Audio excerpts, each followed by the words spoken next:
Hello everyone, hope you all are doing good. So today we are going to talk about the mechanism of capsule dehiscence and the dispersal of spores in bryophytes. So basically आज हम discuss करेंगे कैसे bryophytes में capsule का dehiscence होता है, मतलब capsule break करता है, और जो उसके अंदर पाए जाने वाले स्पोर्स होते हैं उनका डिस्ट्रीब्यूशन होता है। इससे पहले कि मैं आपको उसका डिटेल बताऊं, सबसे पहले हम देखते हैं कि एक्चुअली ये कैप्सूल होता क्या है। तो देखो, जो ब्रायोफाइट्स का स्पोरोफाइट होता है, जैसा कि हम जानते हैं, जनरली तीन पार्ट में डिवाइड होता है। फूड, फूड से जुड़ा हुआ सेटा, और सबसे ऊपर कैप्सूल। और इस कैप्सूल के अंदर होते हैं spores.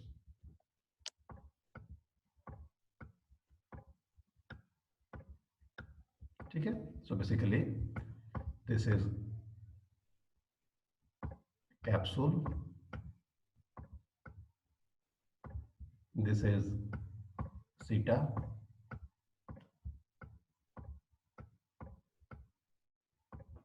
and this is food.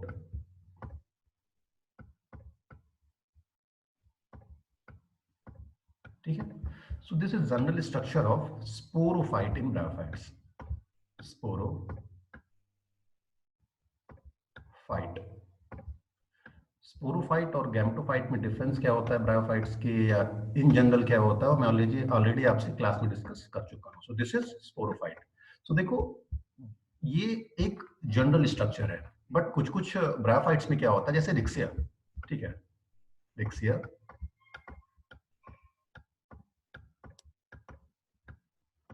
Riccia में क्या होता है कि फूट और सिटा ये एब्सेंट होता है, सिर्फ और सिर्फ कैप्सूल होता है।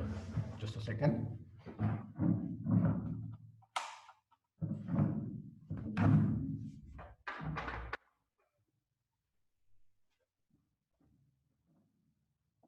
ठीक है, सो रिक्सिया में क्या होता है, सिर्फ कैप्सूल प्रेजेंट होता है, फूट और सिटा एब्सेंट होता है। वैसे ही आप एंथोसिरोस में देखोगे, एंथोसिरोस,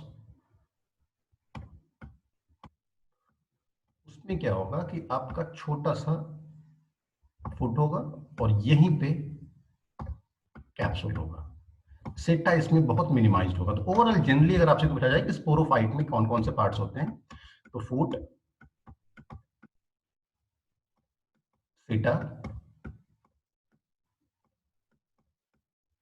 एंड कैप्सूल। राइट, सो देखो, जो कैप्सूल है उसके अंदर आपका क्या होता है, स्पोर्स होता है। इन्हीं स्पोर्स के डिस्पर्सल के बारे में आज हम डिस्कशन करने वाले हैं, यानी कि ये जो कैप्सूल है ये कैसे ब्रेक करेगा और कैसे ये स्पोर्स बाहर निकलेंगे, बेसिकली आज हम इस पे ही डिस्कस करने वाले हैं। सो किसी भी ब्रायोफाइट्स के स्पोरोफाइट में कैप्सूल्स क्या होगा, ये इसेंशियल पार्ट है, ये होगा ही होगा। हो सकता है कुछ में फुट ना हो, कुछ में सेटा ना हो, बट कैप्सूल्स होगा ही होगा। ठीक है, सो देखो यहाँ पे स्पेशली तीन टाइप ऑफ स्पोर्स, जो कैप्सूल डेhiscence मैकेनिज्म है उसके बारे में हम बात करेंगे। देखो, सबसे पहले जो है वो है क्लिस्टोकार्पस, सेकंड जो है देखो सिस्टोकार्पस, और जो थर्ड मैकेनिज्म है वो स्टिगोकार्पस। ठीक है, और इसके अलावा कुछ स्पेशल मैकेनिज्म्स भी पाए जाते हैं ब्रायोफाइट्स में, जैसे स्फैग्नम में आप देखिए गनशॉट मैकेनिज्म होता है, या स्प्लैश मैकेनिज्म है कुछ माउसेस में। सो वन बाय वन हम इन सबको डिस्कस करेंगे। सबसे पहले हम डिस्कस करेंगे क्लिस्टोकार्पस, then साइजोकार्पस and then स्टिगोकार्पस।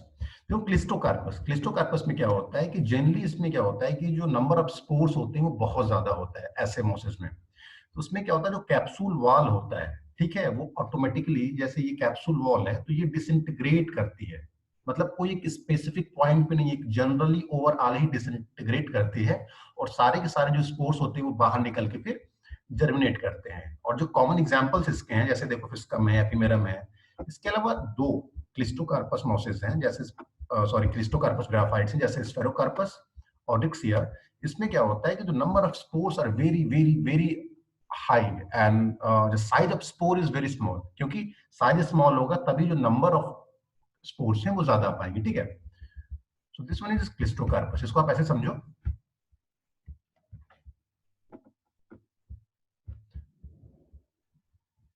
Suppose this is capsule of Riccia,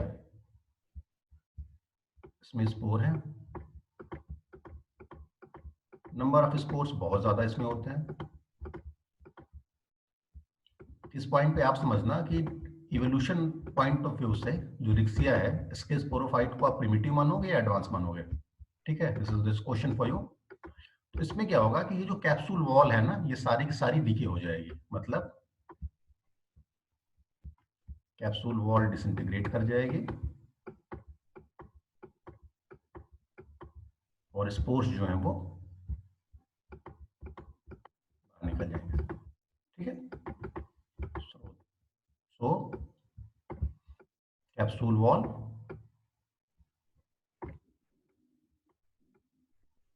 integrate disintegrate disintegrate करके ये निकल जाएगा, ठीक है। So this is cleistocarpous, cleistocarpous mechanism, और ऐसे ब्रायोफाइट्स को हम बोलते हैं क्लिस्टोकार्पस ब्रायोफाइट, ठीक है। सो देखो, उसके अलावा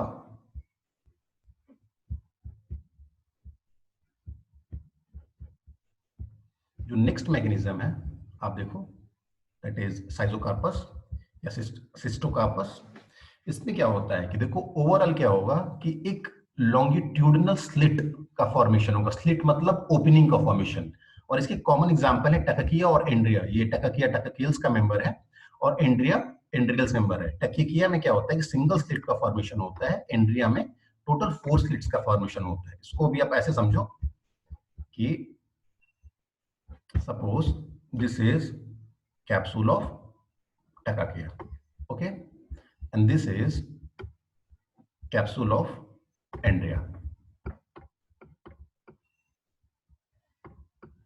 Tachycia is a bryophyte, it's a moss, member of order Tachyceals, and this is Andrea. Andrea is also example of moss, it's a member of order Andriales.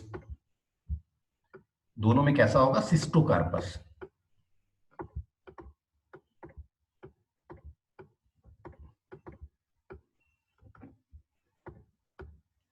सिस्टोकार्पस में क्या होगा, स्लिट का फॉर्मेशन होगा कैप्सूल। जैसे देखो यहां पे क्या होगा, एक ऐसी ओपनिंग बनेगी, ऐसे, ठीक है, ऐसे ओपनिंग बन जाएगी, और इस ओपनिंग के थ्रू अंदर जो भी स्पोर्स होंगे, सपोज यहाँ पे स्पोर्स हैं, ये सारे स्पोर्स हैं समझो, इस ओपनिंग के थ्रू क्या करेंगे, फिर स्पोर्स निकल जाएंगे। दिस इज स्लिट या ओपनिंग, फाइन। यानी देखो टेकाकियल्स में एक सिंगल, ये पूरा कैप्सूल वॉल है, यहाँ पे एक ओपनिंग बन जाएगी स्लिट का फॉर्मेशन, और ये ऐसे देखो ऐसे ओपन होगा स्लिट और बाहर निकल जाएगा। लेकिन एंड्रिया में क्या होता है कि टोटल 4 स्लिट बनेंगे, 1 2 3 एंड 4, ठीक है।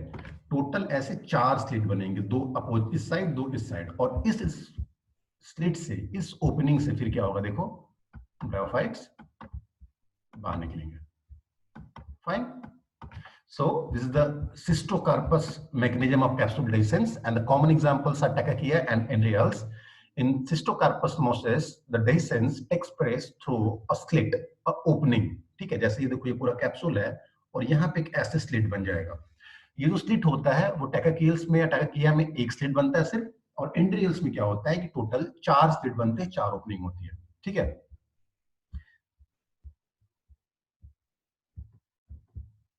Next mechanism is stegocarpous. उसको पहले मैं आपको यहां समझा लूं।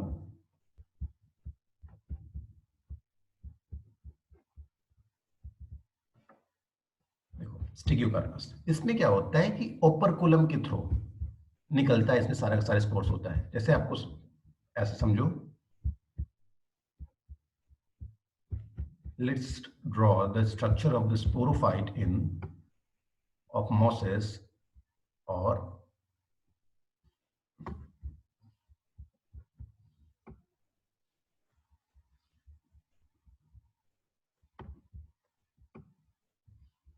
ये फ्यूनेरिया का समझो मॉस है, ये है तुम्हारा लेड या ओपरकुलम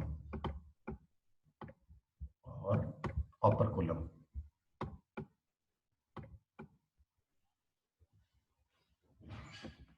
ठीक है, दिस इज योर कैप्सूल।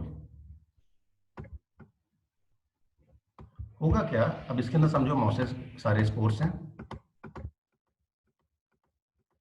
अब ये लिड जो है,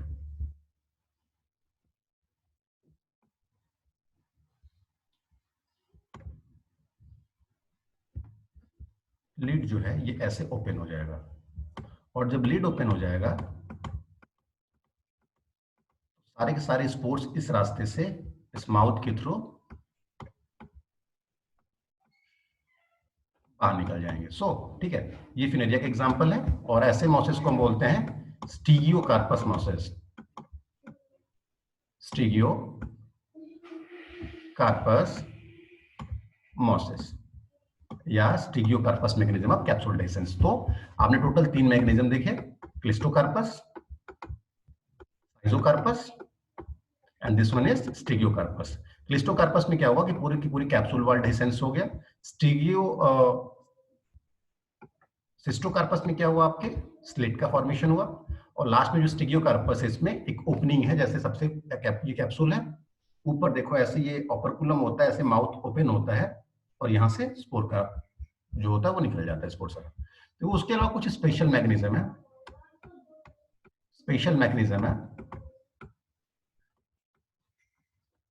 सपोज तुम्हारा ये स्फैग्नम का स्पोरोफाइट है, इसको हम बोलते हैं गनशॉट मैकेनिज्म। इसमें क्या होता है कि इतना ज्यादा ये प्रेशर इस पे स्पोर्स एग्जर्ट करते हैं, इतना ज्यादा प्रेशर इस वॉल पे एग्जर्ट करते हैं कि ये पूरी तरह क्या होता है कि प्रेशर से ये ढक्कन की तरह निकल जाता है। सपोज करो कि कुछ आपने बॉक्स बंद किया हुआ, उसको फिर इतना स्क्वीज करो, इतना प्रेशर दो कि बॉक्स का जो कवर है वो पूरा सूट कर जाए। इसको हम बोलते हैं गन शॉट मैकेनिज्म। जैसे होगा क्या, ये पूरा का पूरा जो कवर है ये दूर निकल आएगा और इसके थ्रू स्पोर्ट्स निकल आएंगे। सो this is gun shot mechanism. आपसे शॉर्ट नोट में अक्सर पूछते हैं एग्जामिनेशंस में कि discuss the mechanism of spore dispersal in sphagnum, या शॉर्ट नोट आता है, short note on gunshot mechanism. So this was all about the mechanism of capsule dehiscence and spore dispersal in bryophytes। इस notes में मैंने आपको कुछ extra भी दिया हुआ है जो आपके सिलेबस का पार्ट नहीं, बट फिर भी आप देख सकते हो। देखो स्पेशल मैकेनिज्म में यहाँ पे कुछ स्प्लैश मैकेनिज्म भी दिया हुआ है, वो भी देख लेना। और सबसे इंपॉर्टेंट जो यहाँ मैंने आपको नोट्स में या आपके यूनिवर्सिटी पोर्टल पे अटैच्ड है, इसमें देखो मैं जो टाइप्स ऑफ स्पोर्स हैं उनको भी डिस्कस किया। This is not part of your syllabus. So polar, apolar and cryptopolar, यहाँ पे सारा डेफिनेशन दिया हुआ है। You can exactly see the polarity and apolarity in the spore diversity. There the structure you can see polar and apolar spores and here is cryptopolar spores.